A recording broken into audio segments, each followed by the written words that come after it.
Secrets and Vows. Season 1, Episode 6, Echoes of Desire. Desire, once awakened, refused to be quiet. London learned this the hard way. What had begun as indulgence now carried weight, heavy, suffocating, obsessive. Lovers no longer sought pleasure. They sought possession. Secrets were no longer thrilling. They were liabilities. Lady Eliza Ardenwood felt it first in the way Julian watched her now. Not with curiosity, with hunger sharpened by absence. He appeared everywhere. At salons she did not expect him to attend, at dinners he had once avoided. Lingering too long in corridors where conversation was impossible and silence felt intimate. It unsettled her more than his former confidence ever had.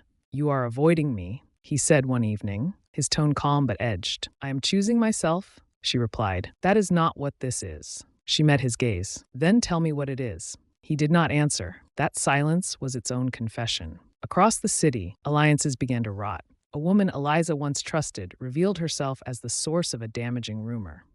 A gentleman who had defended Julian now distanced himself publicly. Marriages held together by convenience began to crack under the weight of suspicion.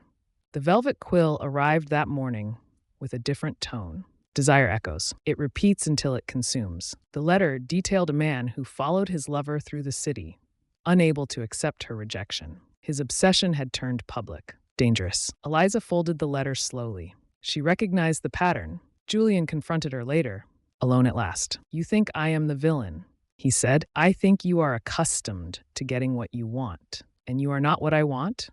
That is the problem." His jaw tightened. "You mistake intensity for ownership." "No," she said quietly. "I recognize obsession when it approaches." He stepped back as though struck.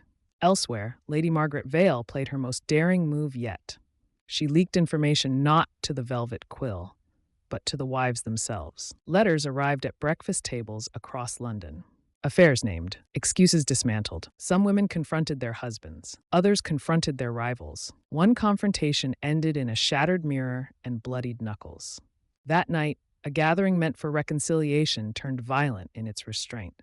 Accusations hissed beneath music. A man drank himself into humiliation. A woman begged forgiveness that would never be granted. Julian watched it unravel with a dawning realization. This was no longer sport. This was war. Eliza stood apart, observing, understanding something crucial. Desire did not destroy them. Their refusal to let go did. The velvet quill's final line that evening was merciless. "Obsession does not ask permission.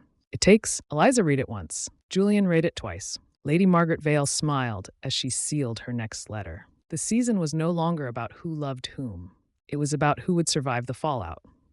Review in next episode. Echoes of Desire exposes obsession in all its forms, romantic and vengeful. Alliances collapse, rejection turns dangerous, and the cost of indulgence becomes impossible to ignore.